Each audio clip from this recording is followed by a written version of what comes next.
प्रभु तेरी वाणी जीवन की रोटी, नैनों की ज्योति अंधेरा मिटाती।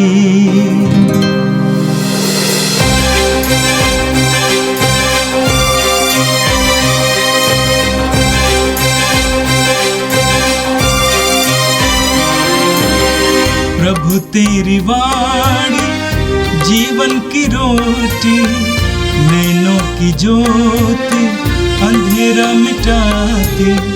प्रभु तेरी वाणी जीवन की रोटी, नैनों की ज्योति अंधेरा मिटाती। वाणी वाणी वाणी वाणी वाणी पवित्र है, शाश्वत है, जीवन का मन्ना है। 30 अक्टूबर सोमवार। पहला पाठ रोमियों के नाम संत पौलुस का पत्र, अध्याय 8 पद संख्याएँ 12 से 17 तक। आप लोगों को पुत्रों का मनोभाव मिला, जिससे प्रेरित होकर हम पुकार कर कहते हैं, अब्बा हे पिता। भाइयों, शरीर की वासनाओं का हम पर कोई अधिकार नहीं। हम उनके अधीन रहकर जीवन नहीं बिताएं। यदि आप शरीर की वासनाओं के अधीन रहकर जीवन बिताएंगे तो अवश्य मर जाएंगे।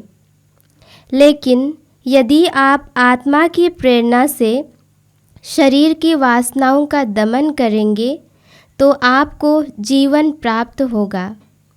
जो लोग ईश्वर के आत्मा से संचालित हैं, वे सब ईश्वर के पुत्र हैं।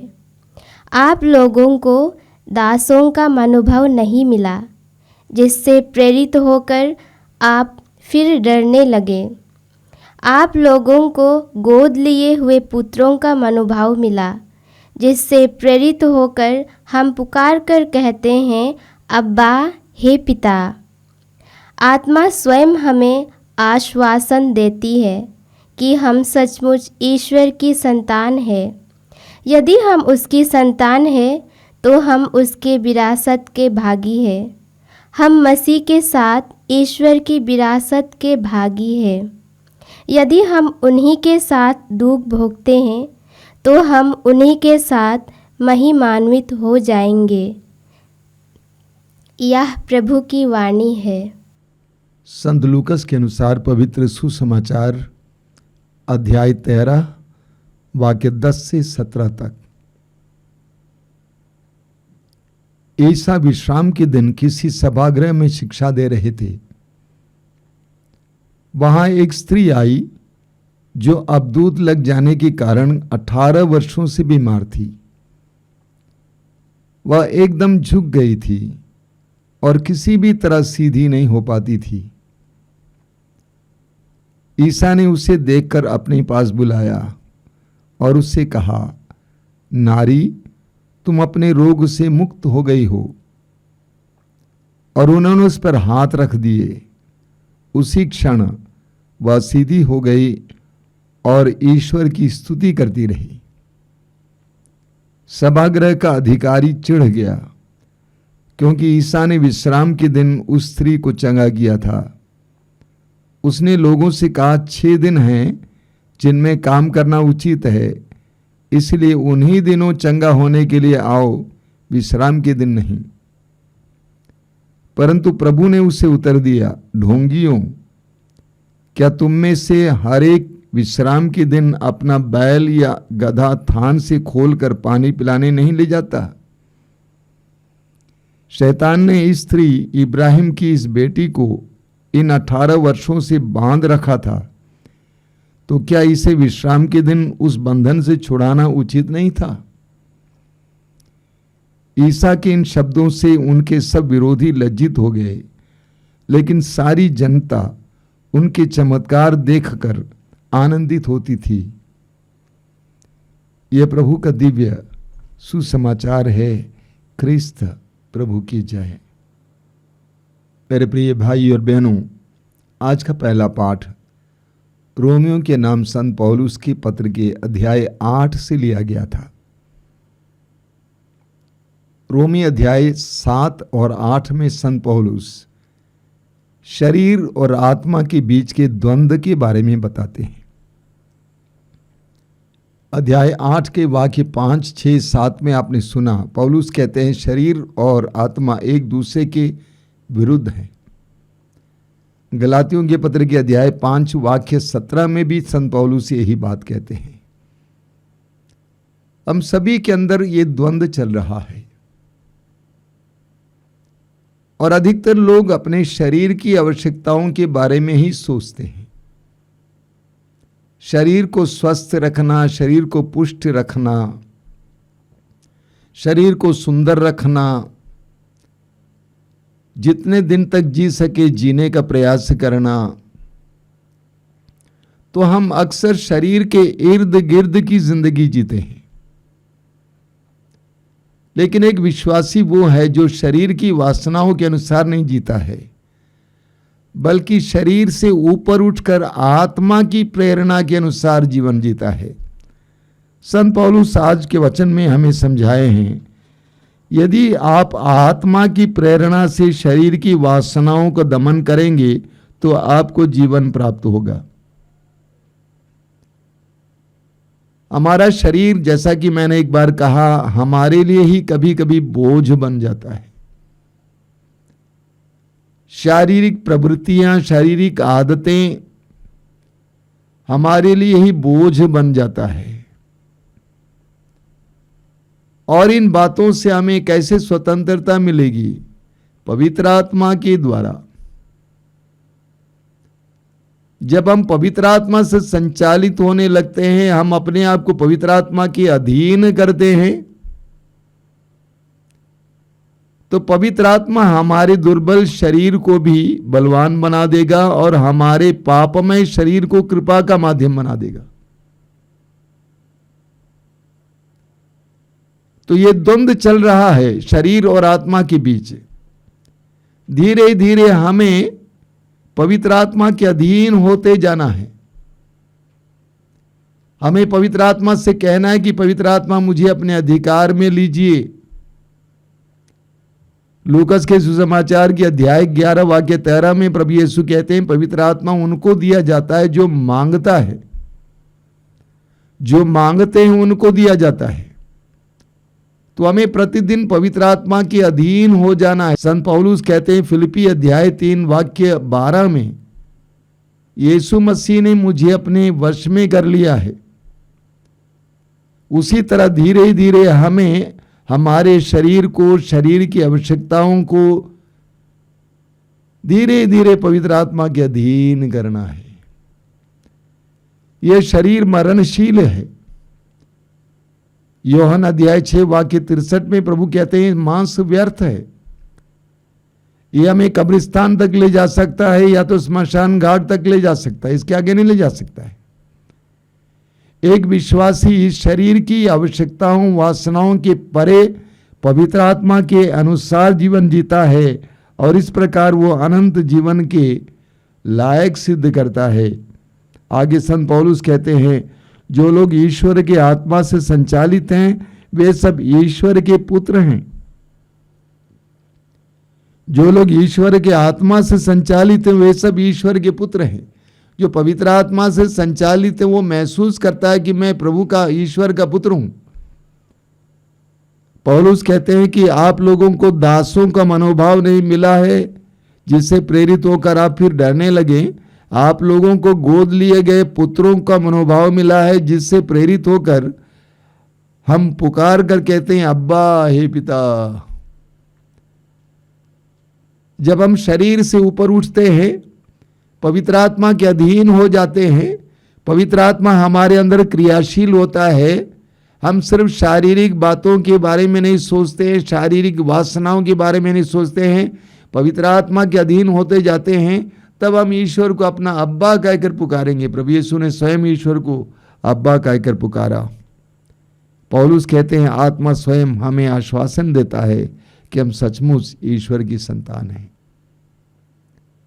जिस तरह यीशु मरने के बाद जी उठे, उसी तरह पौलुस आगे कहते हैं हमें भी ईश्वर की संतान की तरह जीवन जीना है। शारीरिक वासनाओं को दमन करना है और पवित्र आत्मा के अधीन होना है। मेरे प्रिय भाई और बहनों, अगर आप शांति चाहते हैं, अपने हृदय में शांति चाहते हैं, परिवार में शांति चाहते हैं, ये जो शरीर के इर्द गिर्द की जिंदगी को बंद करना होगा और इससे ऊपर उठने के लिए प्रयास करना होगा। प्रार्थना के द्वारा, पवित्र वचन के पाठ के द्वारा पवित्र आत्मा के अधीन होते जाना है। तब हम अपने जीवन में और अपने परिवार में शांति का एहसास करेंगे। और आज का सुसमाचार संत लूकस के सुसमाचार की अध्याय 13 से लिया गया था। वचन में आपने सुना, ईसा विश्राम के दिन किसी सभागृह में शिक्षा दे रहे थे। वहां एक स्त्री आई जो अबदूत लग जाने के कारण 18 वर्षों से बीमार थी।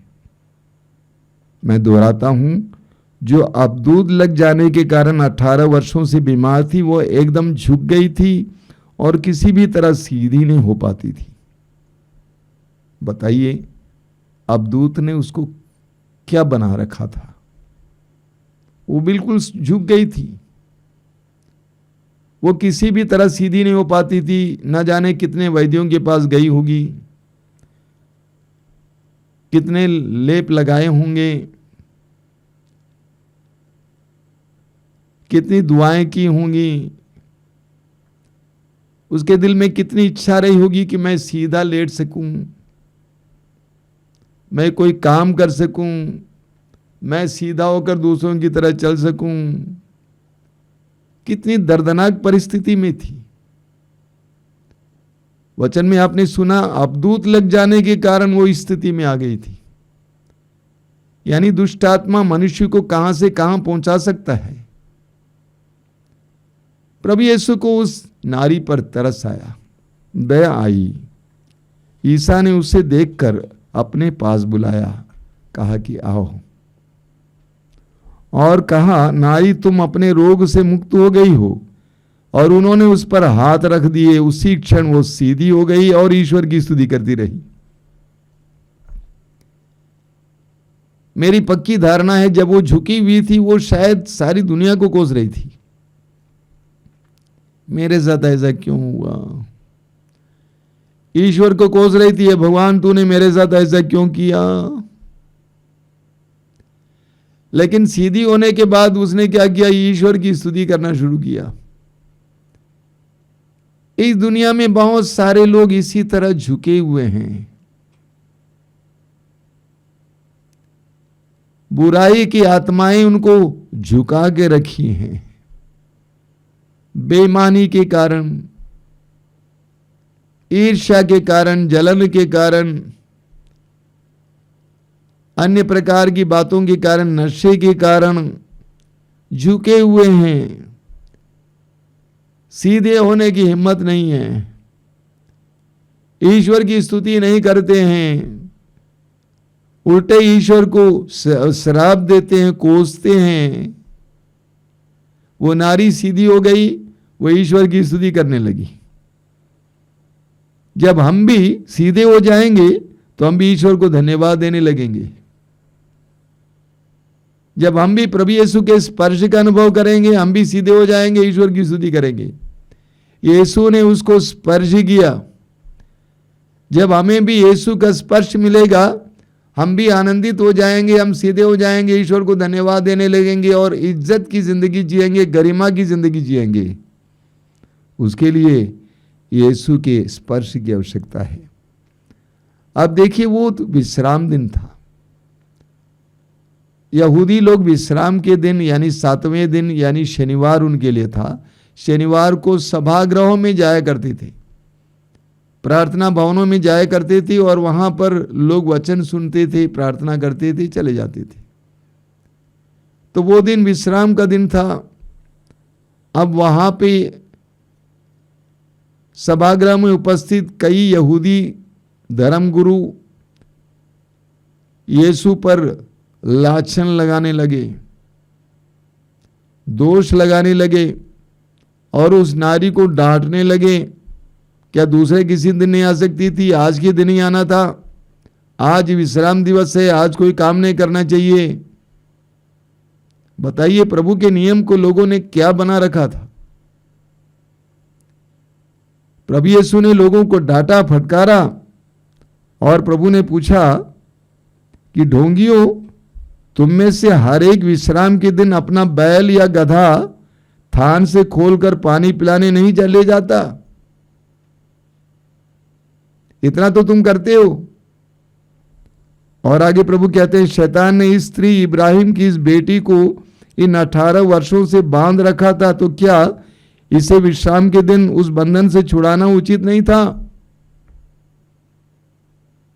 विश्राम दिवस का नियम बनाया गया था मनुष्य के लिए, भलाई करने के लिए, स्वार्थपूर्ण कार्य नहीं करने के लिए। लेकिन भलाई करने से विश्राम के दिन कोई किसी को रोक नहीं सकता था।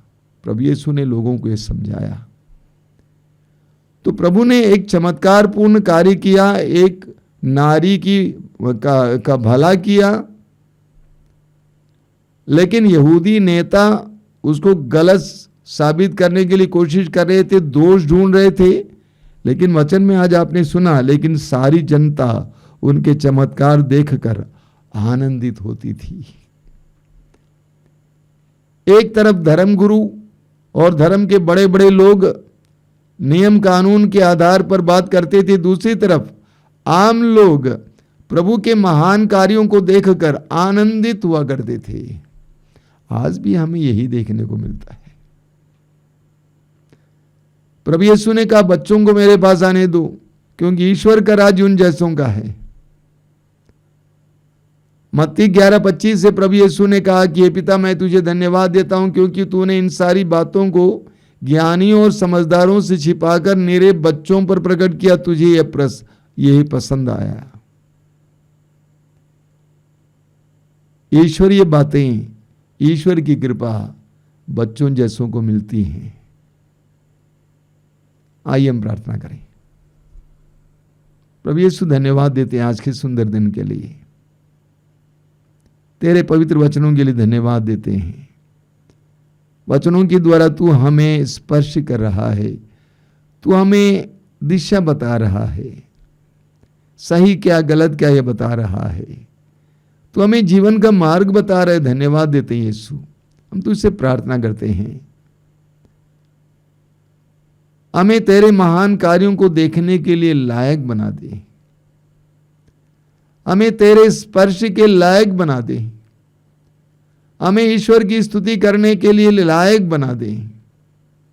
हे प्रभु यीशु, इन वचनों को सुनने वाले मेरे भाई बहनों को आशीर्वाद देना।